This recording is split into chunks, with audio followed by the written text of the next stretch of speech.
continue with our daily Gemara. We are in Kuf Yud Amud Aleph 110a. We're discussing the ideas and stories surrounding the Korach rebellion.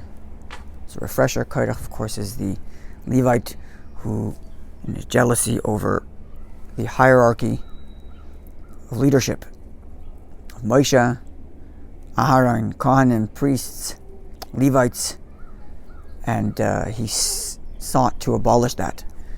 And as we explained in our last class, the spiritual significance of that is that Korach felt that, considering that the world of multiplicity, the world of concealment, the world of divine revelation is not obvious, is by divine intent,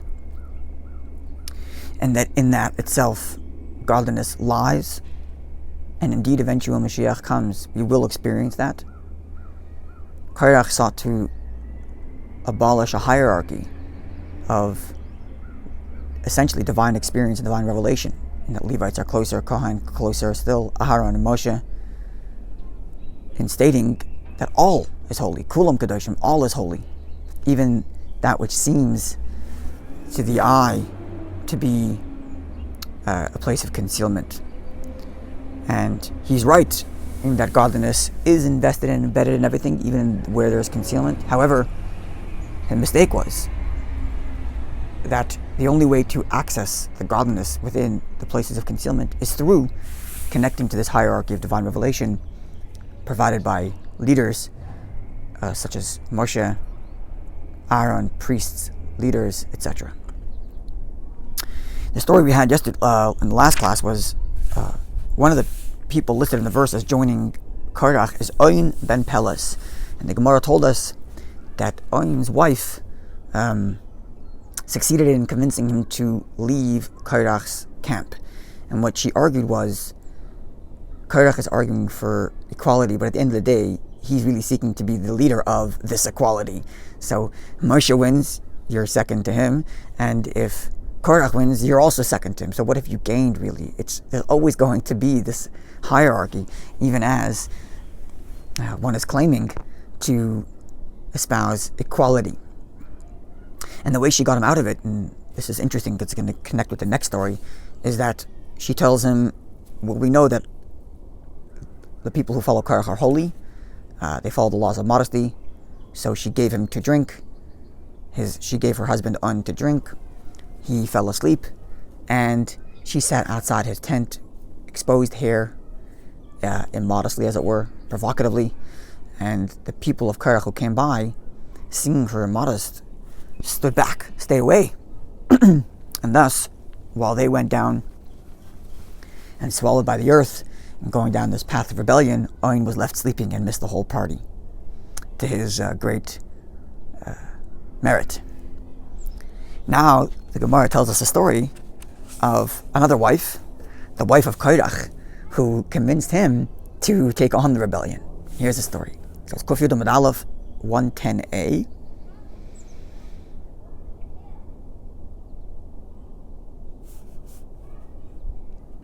The second line, fourth word. Itza the Korach, the wife of Korach, Amalei, she told him, Chazi Maika Avid Moshe, do you see what this guy Moshe is doing? You have a Malka, he's king, leader of the Jews. La'ach v'shav yakana rabba, he turns his brother into the high priest. L'bnei achve, to his nephews, to his brother's sons. Shavyinu, he makes them skani dekani, secondary to the priests, like a sub-head priest, if you will. I'asi truma, if there's a donation to be made, truma, one of the biblically mandated donations. Amar, he says, Tevel l'kohen, give it to the kohen, to his brother and his nephews. I'asu meiser, if there is a tithe, which tishaklinu asim, which you take, you Korach, because you're a Levite, you take. My son pointed out to me, I was sharing the story of the Gemara with my children on Shabbos, and my son pointed out to me that I was giving him the lineage of Korach, son of Yitzhar, son of Kahas, son of Levi. And he indicated to me that Korach and Moshe were cousins. And that's correct.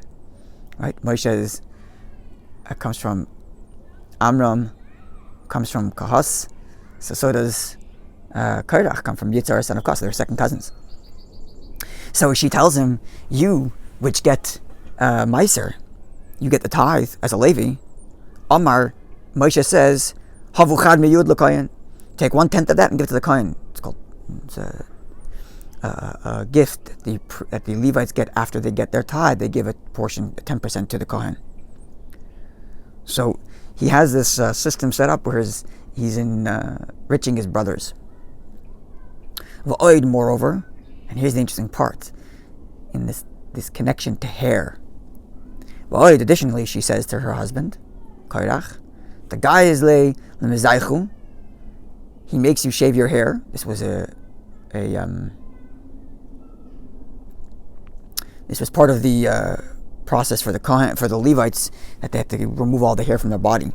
So he says, it makes you remove your hair. Ki kufsa. He makes fun of you like excrement, looking at these people, bald people. He put his eye on your hair, wanting to get rid of it. Again, this association with hair, it's quite interesting that Oin's wife, in saving him, exposes her full-grown hair to make the people of Korach disassociate with her and her husband. Here, Korach's wife is also making this connection to hair, but in this time it's the reverse. She's telling her husband how Moshe is making you get rid of your hair. So it's quite interesting. In the saving, it's exposed hair in full, and in arguing for the detriment of Korach is the removal of hair. I'm sure there's some significance, and I can think of some ideas, Catholically speaking. Hair is very significant in that it conveys this idea of something that is alive, but not in the same way of its source. So, for example, every limb of the body gets its life source, let's say from the nervous system and the blood, from the heart. And yet, if you were to remove, God forbid, one's limb, it would really hurt. But hair, on the other hand, gets its life force. It sustains itself so long as it's connected to its source, inside the skull or inside the body, wherever the hair grows from. And yet, if you cut it, it doesn't hurt.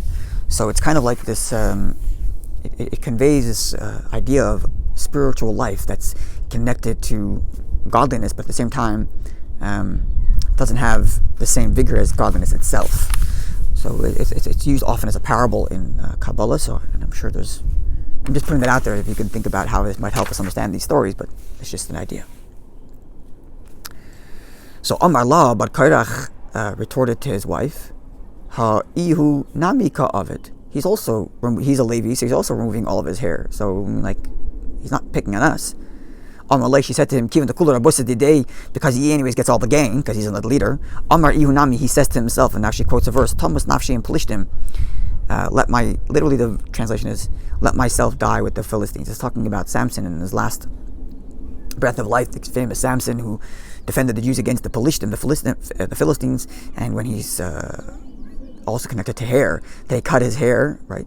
And because they cut his hair, he loses his strength. His strength came because he was a Nazir, and part of the process of a Nazir is letting one's hair grow.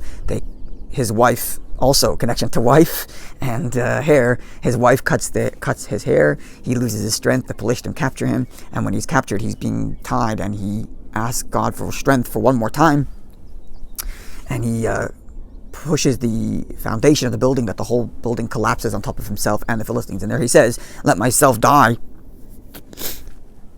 let me die with the Philistines as long as they come down. So she's quoting this verse. Obviously the story happened, the story of Korach happened well before the story of Samson, but this verse is used to describe this idea of one who says, as long as the other person goes down, I don't mind going down too. And she is saying to her husband, Korach, that Moshe feels the same way. I don't mind shaving myself as long as I get to make fun of those lowly other people. This is what she's telling her husband, and explaining why, even though Moshe is shaving, it still doesn't take away from the disgrace that he's causing you by making you remove your hair. Va'oid, moreover, she says to her husband, that Moshe Rabbeinu says further, he tells you, Avdidu tchelta, you should make tcheles. Tcheles is the blue dye for one of the strings of the tzitzis. The tzitzis, of course, are the fringes that we put on the four-cornered garment. And the Torah prescribes strings to be tied to the corner of a four-cornered garment, as well as tcheles. Tcheles is one of these strings that's dyed blue. Today, there are those who do dye it blue, many don't. And the primary reason is because we don't have the exact recipe to make this proper dye. And it's explained at length in halachic writings as to why one fulfills their obligation even without the tcheles. And that's not the topic of discussion here. But the point she's saying is that Moshe is telling you that in order for you to be allowed to wear this four-cornered garment, you have to have a string that's dyed blue, this tcheles. And therefore she argues to him, if there's some virtue in tcheles, in the blue dye, rendering it a mitzvah, so why just one string? Take a blanket or a garment, a shawl, a four-cornered garment, made fully of tcheles, of this dye, and make all of your students in your academy wear it. Seems like Korach was such a scholar, he had an academy. So she told him, make them all wear this garment and see what the law is going to be. Obviously the law is that it's not sufficient. There has to be the actual strings. But she was making this kind of argument and sort of mocking the mitzvahs.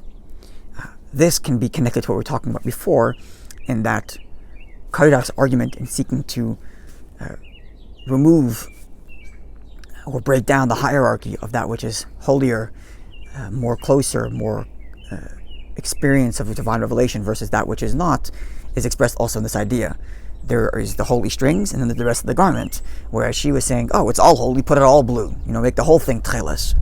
So it kind of connects to the same thing. The Gemara comments on these two stories as follows. This is the meaning of the verse which reads, the wisdom of women builds the home. This is a quote from the verse in Mishlei in Proverbs 14:1. So Zu Ishta Shal Ein ben Peles. This is a reference to the wife of Ein, son of Peles, the one who was originally with Korach but was convinced by his wife and helped by his wife to be saved from that group. And then the rest of the verse, which reads, Vivelis biyadeha terasena, and scheming in her hands will destroy. Zu Ishta Shal Korach. This is a reference to the wife of Korach, who in her argumentative way made her husband jealous of Moshe, thus sparking this whole rebellion. A few more comments on the story of Korach. And the Gemara quotes a number of verses. First, it quotes one verse and quotes each section of the verse and elaborates on it. This is in Numbers 16:2. Vayakumu lifnei Moshe, and they stood before Moshe. Va'anoshim mibnei Yisrael, and men from the children of Israel, chamishim umasayim, and 250.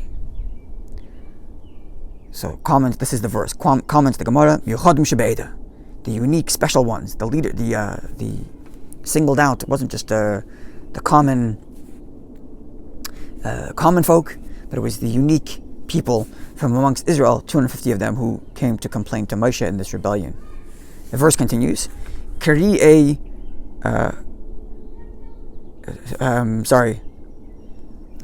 moyed.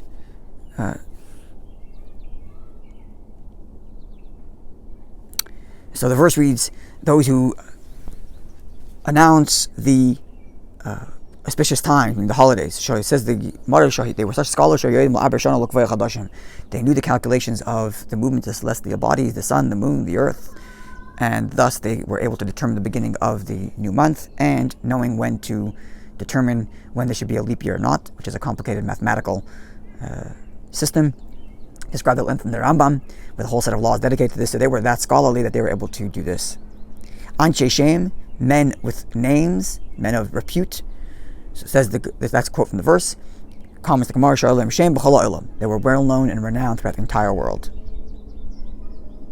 The next verse, or 2 verses later actually, Numbers 16:4 reads, Vayishma Moshe, Moshe heard what happened, Vayipal al panav, and he fell on his face. Mashmor Shama. What's this news, asks the Gemara, that Moshe Rabbeinu heard that would make him fall on his face? And here again we have this association with one's wife. Omar Shmuel bar Nachmani, Rabbi Shmuel, son of Nachmani, said, Omar Rabbeinu, son of Rabbeinu, Shechashtu me'eshes ish. They suspected him of, God forbid, engaging with married women. Shneimar, as the verse reads, this is a verse in Tehillim, describing the rebellion of Korach, 106, verse 16, in which it says, Vayikanu l'Moshe b'machana. They were jealous of Moshe in the camp. So literally the verse is just saying that they were jealous, like Korach was jealous of his leadership. But the word Vayikanu also means, comes from the word kinei, which is a word the verse uses to describe one who warns his wife against secluding himself with another man. And therefore the Gemara comments, therefore Shmuel bar Yitzchak says, Malamba, this teaches us, shekol echad vechad, each and every one of these. I don't know if it means every Jew, or it just means this group of people, these 250 people who came. Kines ishtem Moshe, but it could be even more. It could be every Jew, as would be indicated in the next line. Each and every one of these men would warn their wife, Moshe, from staying away from Moshe. Imagine, the leader of the Jewish people who takes the Jews out of Egypt, brings them the Torah. They see all these miracles happen through him, and yet they come to the point where they tell their wives, suspiciously telling them, don't seclude yourself, don't be with Moshe, don't be with him, because they were jealous to that degree. Unbelievable. And the Gemara cites a verse which backs up this idea. Remember, the verse reads, Moshe took his tent and pitched it outside the camp, thus staying away so that nobody would suspect him of anything, and trying to put an end to this. And that's the Gemara leads to the next line. The verse reads, Moshe got up and went to visit Dasan and Aviram. Dasan and Aviram, one of the 2 people, as I mentioned before, who were in the camp of Korach. Amr Shlakish says, Mekan, from here we learn, one should not hold that grudge, one should not hold on to argument. Rather, Moshe Rabbeinu himself, the leader of the Jewish people, who communicated with God face to face, he himself got up and went to go allay an argument he had with 2 degenerates known as Dasan and Aviram. He could have easily said, look, if you want to put an end to the argument, let them come to me and ask for forgiveness. Not what happened. Moshe himself went, forgave his own glory, rightfully, and went to go visit these people to try to put an end to the argument. What a lesson in life. The Gemara says, the Amar of Rav says, Kol machzik machlekes, anyone who holds on to argument, over belav, is in violation of a biblical commandment. Why? Should know, as the verse reads, the verse says, one should not be like Korach and his group. These people held on to argument, and therefore, says the Gemara, anybody who holds on to argument is in violation of the prohibition, which states, do not be like Korach and his people.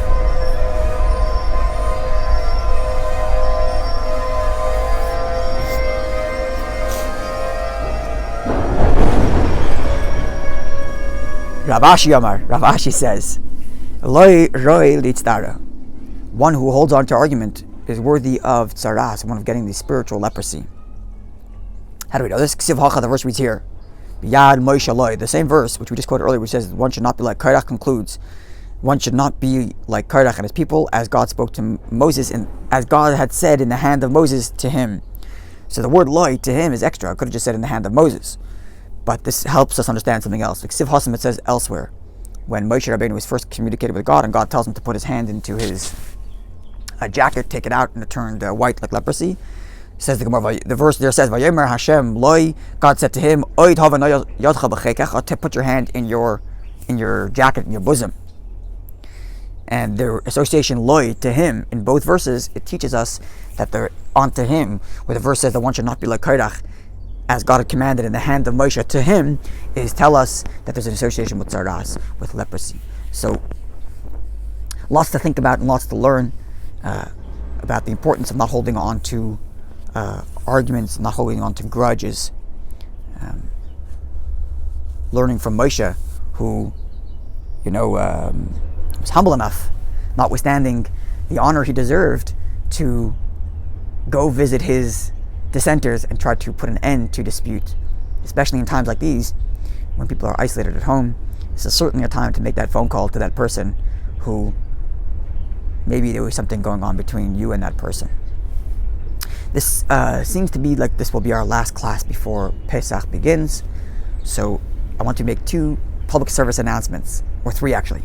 Number 1, if you're a firstborn and you need to fast tomorrow on Wednesday, Erev Pesach, so you want to hear a siyum, the concluding of a tractate which renders a joyous occasion and therefore would relieve you of your duty to fast. So usually we would go to synagogue and hear someone do a siyum live, but considering that we can't do that, we're doing it over Zoom, over virtual siyum. So you can go to themtc.com/Zoom and join our Zoom room tomorrow morning at 9:15 a.m.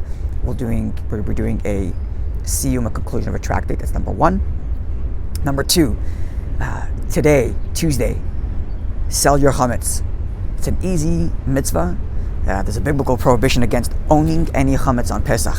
So what we do is we have a special contract in which we sell all of our chametz to a non-Jew, and it gets bought back after the holiday.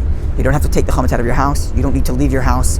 You just have to go and fill the form at themtc.com/chametz. So you can sell the chametz there. Do that on Tuesday today, because the sale happens tomorrow morning on Wednesday. So better do it today on Tuesday. That's number 2. Number 3, if you haven't yet, there is Torahs written in Israel that have been commissioned.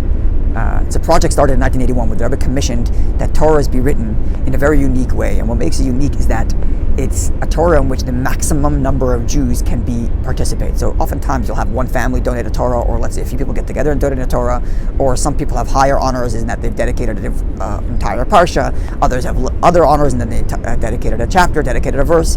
This Torah is a Torah for unity, in which each individual letter is assigned to another individual Jew. And the Rebbe quoted a verse in Daniel, which says, by Esahi, at that time, there will be sorrow like there never was in the history of the world. This is what the verse says. And all those written in the scroll shall be spared and blessed. This is a verse in Daniel 12:1. You can look it up. And the Rebbe cited this verse as the indication that each Jew should be written in a scroll, in a Torah scroll, and that each Jew should acquire a letter in one of these Torahs written specifically for unity. So you can go to MontrealUnityTorah.com, MontrealUnityTorah.com, and purchase a letter for you, for your family. There is no minimum price. You can pay 10 cents, 50 cents, whatever you want per letter. The point is that you pay a nominal fee the point is not the money. The point is just to, it's a value, and therefore just pay something. But the point is that you and your family should each have a letter, thus assigning each letter in the Torah assigned to another Jew. We hope that you all have a kosher, happy, safe, and meaningful Pesach. Sing the Haggadah to your spouse if you're with your spouse. Sing the Haggadah to your children if you're with them. And if you're alone, sing the Haggadah to Hashem, to God. God is your personal guest this year. So sing every word, sing it with joy, and thank Hashem for being alive, for being healthy, and pray for all those who need that recovery. God bless you. Happy and kosher Pesach. And we'll see how the holiday develops. Perhaps we'll do some more classes during the intermediate days on Yom Tov, between the first days and second days of Yom Tov. Happy and kosher Pesach.